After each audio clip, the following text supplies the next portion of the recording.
to move things along very quickly.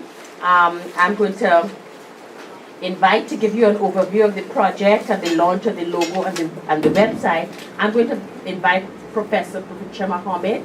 I don't know how many of you read the Sunday newspaper and saw what we have all found out already, the extent to which this project intersects with our personal life.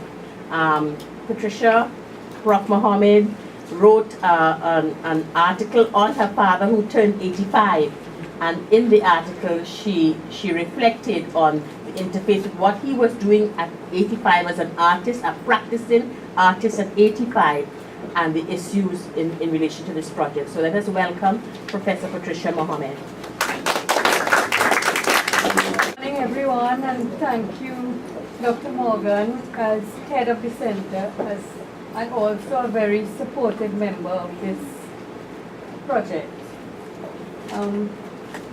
I want to begin by greetings. I know I have 5 to 7 minutes and would probably exceed by 2,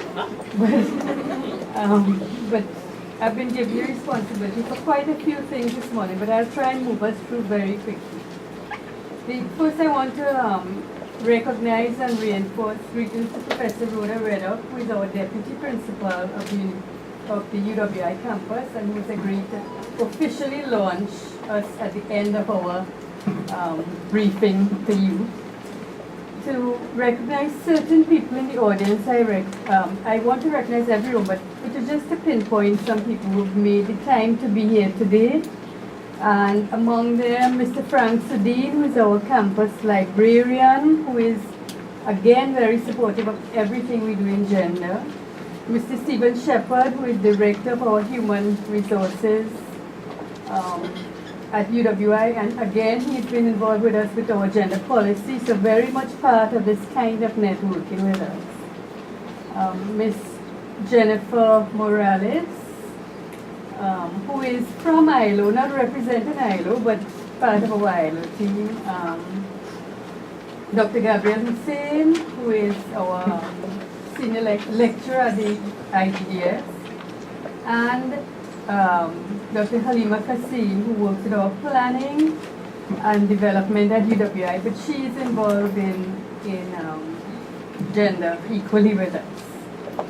I also want to recognize and have them at least stick up a hand, if possible, those, and I know it is on our brochure, so I'm going to point you to the brochure. The front page of the brochure, the investigators for the project, and I am lead researcher, which means that they do all the work, I just lead. Cheryl, I'll come to Cheryl and Budram. Deborah McPhee is actually on leave, not here. Dr. Paula Morgan, who is involved with us. Dr. Angelique Nixon, you will hear from, but who is very much in charge of research design. Research assistants, Renee Cozier, we will also hear from. Summer Hunt, who is manning the something around there, the camera. I want to especially recognize Ms. Raquel Suku, one of our PhD students, who's our project manager. Raquel is at the back and she keeps us all in check and makes sure we don't overspend. And Ms. Patricia Hackett, who you'll see walking around a lot. She's been very much in charge of helping organize all of this. So thank you. These are our team. The last person I want to recognize, very importantly, and can I ask Ms. Panovich to move to, and I want to recognize Ms. Cheryl Ann Budram, assistant lecturer at the social work unit in the Faculty of Social Science. Cheryl could not be here. She'd had a very unfortunate incident and she's now recuperating. But Cheryl has, the partnership of this project is definitely with the social work unit. It is strongly connected in a way that gender alone could not tackle this subject. And Cheryl has been a firebrand behind it. She's put the whole of her PhD students behind our project, and we really are sorry that she's not here, but we want to recognize her presence despite that. All right. I do want to recognize at this point, even though I'm hoping that our partners will also be speaking, but at this point we have our partnerships, the nature of the Research and Development Impact Fund, which this project is funded by. It is geared for research that will lead immediately to impact. In other words, we do not do research and then decide at the end of it what is the impact we will have. What we do is we engage immediately at the beginning of the research with our partners. And the partners so far, and I saw Jackie just walking, Jackie Burgess, convener of Working Women, Diane Hector, Diane from a human resource specialist who works with Cipriani Labour College, if I may add that. Jennifer Jones Morales, who is again a PhD candidate but part of ILO. Corinne Jones Robinson Tar. Corinne is there. Shingo Miyaki, who is the ILO specialist, who is unfortunately, I think, out of the country at this point, so could not be here. Fuladi Mututa, who's the executive director of WINAD. Dr. Joan Rollins, one of our retirees of UWI, who, as some of you may know, has been a pioneer in the area of work on the aging, and she's also out of the country. She's a health sociologist and a social gerontologist. And Ms. Sheila Stewart, Social Affairs Officer of UN ECLAC, who you will hear from, and Sheila ECLAC has in fact done quite a lot of work with agents, so they are very supportive of this project. Now, the full title of this project is Work-Life Balance and Aging in Trinidad, studying the productivity and well-being of women. As medical science develops more and more ways to lengthen our lives, we seem intent on finding ways to decrease its quality. Most of the studies carried out by very reputable universities, I was looking at Harvard and Oxford, and the usual ones we decide is reputable, have demonstrated that chronic exposure to stress hormones has a direct impact on the brain, behavior, mental and physical health. Now, we cannot push back the clock. We don't really want to go to a pre-email day, but although some of us might welcome that. But we can examine the ways in which the balancing act between work, leisure, sleep, and the amount of sleep we get, and stress are very central to the health and well-being of a society. I was looking at quotes and thinking about the way in which we could frame the kind of world we are living in now. And I came across a quote by Norman Mailer in The Naked and the Dead, written in 1942, so he was prescient of the time. And he says the natural role of 20th century man, and I would add woman, is anxiety. And I really think that is so much part of our makeup that we do not think ourselves out of it. And in a sense, part of what this project is doing is giving us pause, stop, think about how we balance life. What are we doing? Where is all this acceleration going? And is this what we want of our future? More rivalries, more wars, more criminal elements? I came to this project out of a profound interest in the quality of life as it is viewed by myself and for many of those around us. I see multitasking parents, traffic jams, increasing pressures of burdens either placed on older retired person who would like to retire rather than continuing to work for a living, and for those who are infirmed and dependent and they do not have the care and protection that they deserve. It is a project born out of personal experience and concerns that I know many of you share today, and many of you, those involved in the project, share.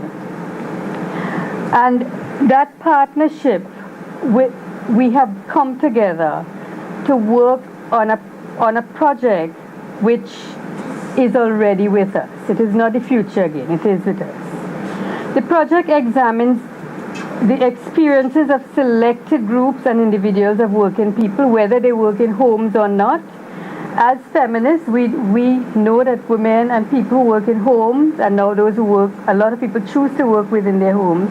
The home is another workplace. And how they find a balance between their work and their family life commitments. But we are equally concerned about the roles, responsibilities, or dependencies of an aging population as the expectancy of life increases. In other words, I have just drawn your attention very quickly to that fairly light PowerPoint, in which first slide, can't see it very well, but it is estimated that in the next 20 years. In other words, what these slides are saying, if you'd move to the second slide, what these slides are actually telling you is that the aged population, because of our longer expectancy of life, will exceed or match that of the working population. I think the implications of what that is in terms of a demographic composition of dependency and the kinds of care and protection that we need in society have to be taken account of now. What is interesting is that, one more slide, the older societies, this rapidly aging population phenomenon has in fact been anticipated in many older societies, many more developed societies, or societies that have had the benefits of looking ahead, and they have made provisions for that. I think Trinidad and Tobago needs to be the leader in the Caribbean as one of the societies that has benefited from that kind of development status we have in looking at how we chart a course for the balancing of life, the relief of anxiety and stress, as well as looking after our aged population. I know I have already joined the ranks in some way and will be joining it shortly. So this is a personal commitment to my own future, if you like. But I think this is something that we are all aware of. I know that my colleagues will elaborate, both Renee and Dr. Nixon will elaborate on the project a bit, some of the findings we've had from our talking circles. What my role is now, for the rest of my 2 minutes, is to take you through our logo and to launch our logo and to launch our website. So first, the logo. I want to thank here Marlene Roberts, the creative director of THNK, which is Think Creative Strategies Limited. Ms. Roberts attended our first talking circle, and based on further feedback from our researchers and partners, we selected this logo from several designs that were presented. She's here. Is she here today? She had promised to be here, but she couldn't make it. I asked her to introduce it, but she's left it to me, and I want to take you through this logo because a logo begins to represent the project. A logo is a shorthand code that collectively signifies a message of a product or project or organization. This might mean different things to different people, as for instance the Coca-Cola logo, which is universally known, represents not only a drink but the shape of a woman. But the idea here is, what does this logo signify for us, and how do we make that logo, how does the project actually live out that logo, or the logo begins to represent us. I am going to represent some of the ideas that are embodied in and that have been built into this particular message. If you look at it, and it may be it is on your brochure as well. The arms spread open in a circular motion embraces different levels or different layers and signifies both provider and protector. So of course you see provider and protector there, and arms. Why do? The circularity signals that the balancing act is itself cyclical rather than horizontal, like a seesaw, and up and down. That cycle that we attend. As different people need different kinds of balancing. Some people say they think the balancing act between work and life is work balances them and work is life. So we can't determine one what is that level we want for everyone. We did not also want to define a singular notion of the family or household as a nuclear family, nor to restrict the idea of work as only carried out outside the home. So the semicircles formed by the arms with gaps represent different kinds of institutional arrangements, if you like. If you squint, you might look at the entire thing differently, like someone juggling balls as well. So think of that juggling act you do to keep up with the varied demands. The color differences signify hope, blue, and respect, the plummy purple. Also the IGDS color, and if you go to the next slide, I've put it next to the IGDS, Institute for Gender and Development Studies. So we've kept that color more or less distinctive in it. And the size and color differences of arms and heads represent age as well as gender differences. Now, what does this all say about what we envisage for the project?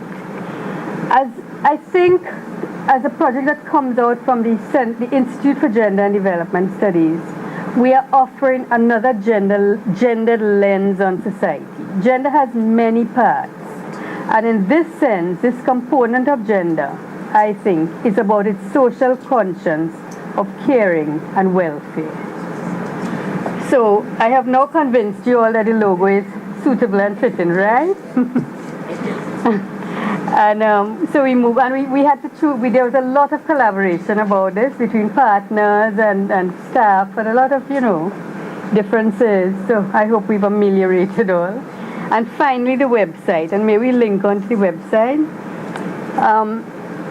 We have to thank Christopher Thomas of Campus IT for his assistance in making this website go live for us. The website is coming up, and it is our virtual presence, our digital presence, and it is a space that we would like. Is there anything on the website you'd want to take people through, Raquel? We have the research team. So we have profiles up. We have profiles of the team. We have profiles of the all the partners. We will be engaged. We will be putting all the activities. We will move to more moving images as we develop. We'll make it more interactive, but I want to formally then, to end my session, launch the logo and website as now being fully part of this project. And again, to end, say thank you to all our partners and my project members who've been very, very supportive, a wonderful team, and to welcome you again to this learning. Thank you.